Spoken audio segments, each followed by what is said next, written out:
Los 7 sermones a los muertos de Carl Gustav Jung. Septem Sermones ad Mortuos. Jung publicó los Septem Sermones ad Mortuos, 7 sermones, palabras, a los muertos, como opúsculo en una edición privada. Lo regalaba en ocasiones a sus amigos. En la librería no podía adquirirse. El lenguaje corresponde aproximadamente al del Rothes Buch. Frente a las inacabables conversaciones con figuras internas en el Rothes Buch, los Septem Sermones ad Mortuos representan un todo encerrado en sí. Por ello se eligieron como ejemplo. Transmiten una impresión, aunque fragmentaria, de lo que preocupó a Jung mientras transcurría paralela la Primera Guerra Mundial y lo que entonces creó. El escrito contiene indicaciones plásticas o procesos de ideas que posteriormente desempeñaron una función en la obra científica de Jung, particularmente la naturaleza contradictoria del espíritu, de la vida y de la expresión psicológica. El pensamiento en paradojas es lo que Jung tomó de los gnósticos, principios del S.II de nuestra era, y se mantuvo en esta terminología en parte, por ejemplo, Dios como Abraxas. Esto correspondía a una mistificación reflexiva e intencionada. Jung dio su permiso para la publicación en su libro de memorias después de dudar y solo en aras a la honradez. Pero no permitió que se publicara la solución del anagrama que se encuentra al final del 7º sermón. 7 sermones ad mortuos. Las 7 enseñanzas de los muertos. Escritas por Basílides de Alejandría, la ciudad en que Oriente linda con el Occidente. Los muertos regresaron de Jerusalén, donde no hallaron lo que buscaban. Me pidieron permiso para entrar y solicitaron enseñanza de mí, y así yo les enseñé. Oíd, yo comienzo en la nada. La nada es lo mismo que la plenitud. En la infinitud hay tanto lleno como vacío. La nada es vacía y llena. Vosotros podríais igualmente decir otra cosa de la nada, por ejemplo que es blanca o negra, o que no existe o que existe. Lo infinito y eterno no tiene propiedades porque tiene todas las propiedades. La nada o lo pleno lo llamamos nosotros pleroma. Ahí dentro se deja de pensar y de existir, pues lo infinito y eterno no tiene propiedad alguna. En él no existe nadie, pues entonces se distinguiría del pleroma y tendría propiedades que le diferenciarían como algo del pleroma. En el pleroma es nada y todo, no es posible pensar sobre el pleroma, pues ello significaría diluirse a sí mismo.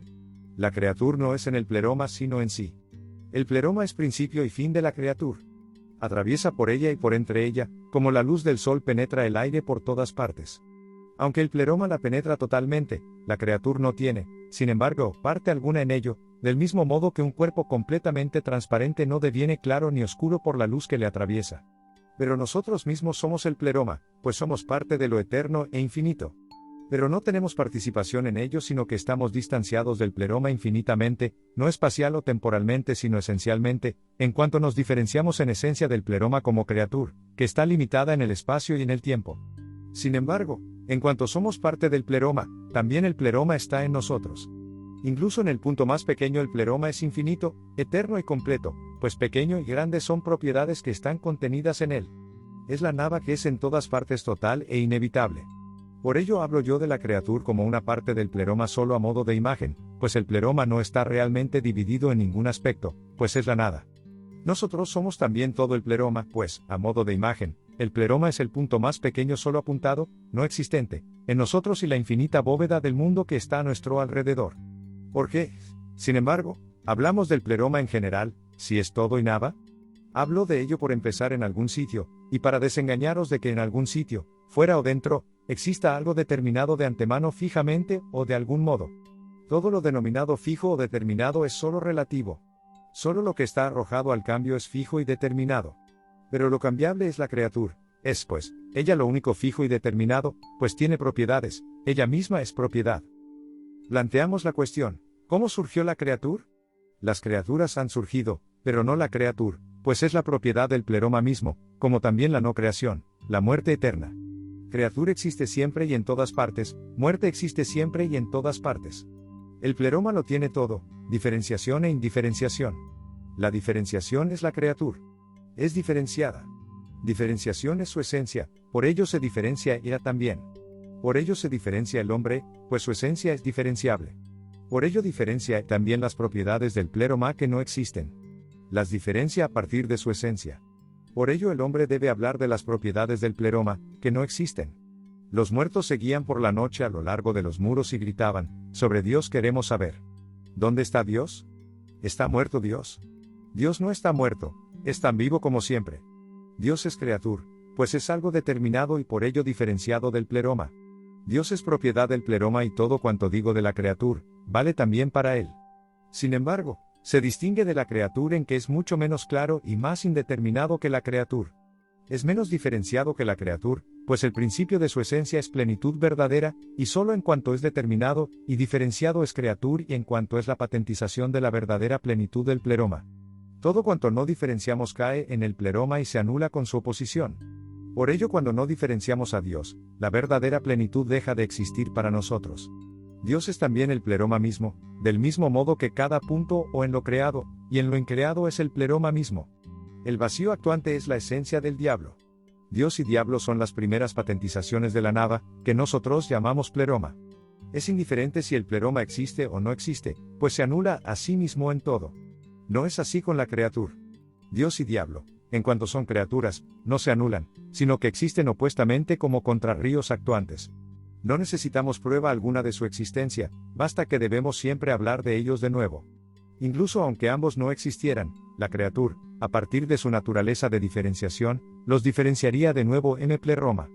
Todo lo que adquiere su diferenciación a partir m pleroma es antinomia, por ello siempre a Dios le corresponde el diablo.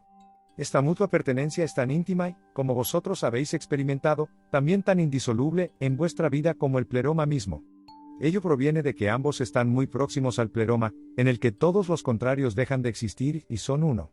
Dios y diablo son distintos por el lleno y el vacío, engendramiento y destrucción. Lo actuante les es común. Lo actuante les une. Por ello lo actuante está por encima de ellos, y es un Dios por encima de Dios, pues unifica lo pleno y el vacío en su acción. Este es un Dios del que vosotros nada sabíais, pues los hombres lo olvidaron. Nosotros le denominamos por su nombre, Abraxas. Es todavía más indeterminado que Dios y diablo. Para diferenciar a Dios de él, llamamos a Dios Helios o Sol. Abraxas es acción, frente a él no hay nada sino lo irreal, por ello su naturaleza activa se despliega libre. Lo irreal no existe y no se opone. Abraxas está por encima del Sol y por encima del diablo. Es lo improbable, probable, lo irreal, activo. Si el pleroma tuviera una esencia, Abraxas sería su manifestación. Es ciertamente lo activo mismo, pero ninguna acción determinada, sino acción en general. Es irreal activo, porque no tiene acción determinada alguna. Es también criatura, puesto que se diferencia del pleroma. El Sol tiene una acción determinada, al igual que el diablo, por ello nos parecen mucho más actuantes que el Abraxas indeterminable. Es fuerza, oración, transformación. Aquí los muertos levantaron un gran tumulto, pues eran cristianos. Los muertos avanzaron como niebla a través de los pantanos y gritaron, háblanos más sobre el supremo Dios. Abraxas es el Dios difícilmente reconocible.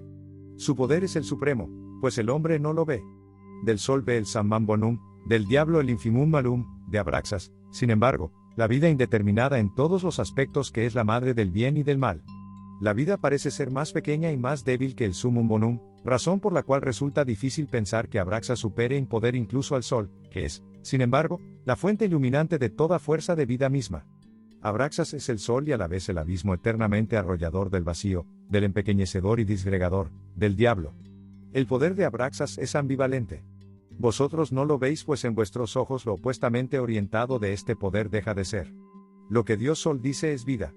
Lo que dice el diablo es muerte. Abraxas, sin embargo, dice la palabra digna y condenada, que es a la vez vida y muerte. Abraxas produce verdad y mentira, bien y mal, luz y tinieblas en la misma palabra y en el mismo acto. Por ello es Abraxas temible. Es soberbio como el león en el instante en que vence a su víctima. Es bello como un día de primavera. Sí, es el gran pan mismo y el pequeño. Es Príapo. Es el monstruo del Averno, un pólipo con 1000 brazos, serpiente alada, furia. Es el hermafrodita del principio más inferior. Es el señor de las ranas y los sapos, que viven en el agua y suben a la tierra, que cantan al mediodía y a medianoche. Es el lleno que se une con el vacío. Es la cópula sagrada, es el amor y su homicidio, es el santo y su traidor. Es la más clara luz del día y la más profunda noche del absurdo. Verle significa ceguera, conocerle significa enfermedad, rezarle significa muerte, temerle significa sabiduría, no oponerse a él significa salvación. Dios vive detrás del sol, el diablo vive detrás de la noche. Lo que Dios engendra a partir de la luz, el diablo lo arrastra a la noche. Pero Abraxas es el mundo, su devenir y dejar de ser mismo. A cada ofrenda del Dios Sol el diablo presenta su maldición. Todo cuanto solicitáis de Dios Sol, produce un acto del diablo. Todo cuanto creáis con Dios da al diablo poder de actuación. Esto es el terrible Abraxas. Es la criatura más poderosa y en él la criatura se horroriza a sí misma. Es la colisión patente de la criatura contra el pleroma y su nada. Es el horror del hijo ante la madre. Es el amor de la madre por el hijo. Es el encanto de la tierra y la crueldad del cielo. El hombre queda paralizado ante su semblante. Ante él no hay preguntas ni respuestas.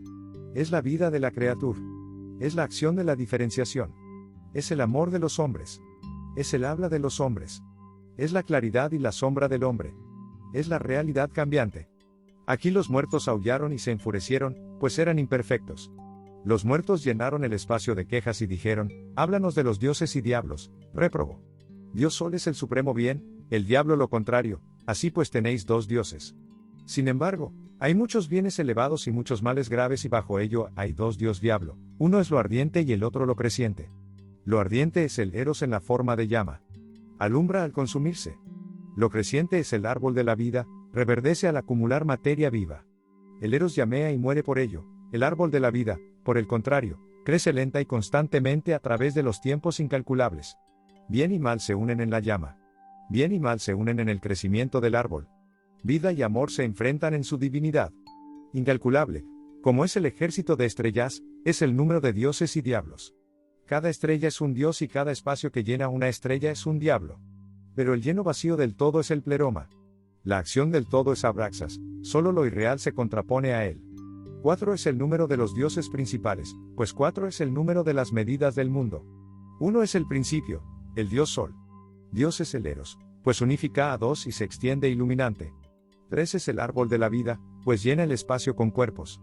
4 es el diablo, pues abre todo lo cerrado, disuelve todo lo configurado y corporal, es el destructor en el que todo deviene nada. Feliz yo, a quien es dado conocer la pluralidad y diversidad de los dioses. Desgraciados vosotros, que sustituís esta indestructible pluralidad por un dios. De este modo origináis el tormento de la no comprensión y la mutilación de la criatura, cuya esencia ya es diferenciación. ¿En qué sois fieles a vuestra esencia? ¿A queréis convertir al mucho en uno? Lo que hacéis con los dioses os sucede también a vosotros. Todos os volvéis iguales y vuestra esencia se mutila. Por la voluntad del hombre impera igualdad y no por la voluntad de Dios, pues las de los dioses son muchas, en cambio, las de los hombres son pocas. Los dioses son poderosos y soportan su diversidad, pues, como las estrellas, están aislados y a una inmensa distancia entre sí. Los hombres son débiles y no soportan su diversidad, pues habitan casi juntos y necesitan la comunidad para poder soportar su carácter peculiar. Para la salvación os enseño lo inadmisible por causa de lo cual soy condenado. La pluralidad de dioses corresponde a la pluralidad de hombres. Innumerables dioses aguardan de venir hombres. Innumerables dioses han llegado a ser hombres. El hombre participa de la esencia de la diosa, proviene de los dioses y va a Dios. Del mismo modo que no resulta posible meditar sobre el pleroma, tampoco es posible adorar a la multiplicidad de los dioses. Siquiera es posible adorar al primer Dios, la plenitud activa y el summum bonum. Nosotros no podemos hacer nada para ello ni tomar nada de ello, pues el vacío activo lo traga todo en sí. Los dioses diáfanos forman el mundo del cielo, este es plurifacético y se extiende y amplía infinitamente. Su Señor Supremo es el Dios Sol. Los dioses oscuros forman el mundo de la tierra. Son simples y se empequeñecen y disminuyen infinitamente. Su Señor Supremo es el diablo, el espíritu de la luna, el satélite de la tierra, más pequeño y más frío que la tierra. No existe diferencia alguna entre el poder de los dioses del cielo y de la tierra. Los del cielo engrandecen, los de la tierra empequeñecen. Incalculable la dirección de ambos. Los muertos se burlaron y gritaron, instrúyenos, bufón, acerca de la iglesia y de la santa comunidad. El mundo de los dioses se manifiesta en la espiritualidad y en la sexualidad. Los del cielo aparecen en la espiritualidad, los terrenales en la sexualidad. Espiritualidad recibe y capta. Es femenina y por ello la denominamos la Mater Caelestis, la Madre Celestial. Sexualidad produce y crea. Es masculina y por ello la denominamos Falo, el Padre terrenal. La sexualidad del hombre es más terrena, la sexualidad de la mujer es más espiritual. La espiritualidad del hombre es más celestial, aspira a lo más grande. La espiritualidad de la mujer es más terrena, te dirige a lo pequeño. Mentirosa y diabólica es la espiritualidad del hombre que se dirige a lo pequeño. Mentirosa y diabólica es la espiritualidad de la mujer que se dirige a lo grande. Cada uno debe orientarse a su lugar. Hombre y mujer se convierten en diablo cuando no separan sus caminos espirituales, pues la esencia de la criatura es diferenciación. La sexualidad del hombre se dirige a lo terreno, la sexualidad de la mujer se dirige a lo espiritual. Hombre y mujer se convierten mutuamente en diablo cuando no separan su sexualidad. El hombre conoce lo pequeño, la mujer lo grande. El hombre se diferencia de la espiritualidad y de la sexualidad. Llama a la espiritualidad madre y la sitúa entre el cielo y la tierra. Llama a la sexualidad falo y la sitúa entre él y la tierra, pues la madre y el falo son demonios sobrehumanos, latentizaciones del mundo de los dioses. No son más eficaces que los dioses porque están más próximamente unidos a nuestra esencia.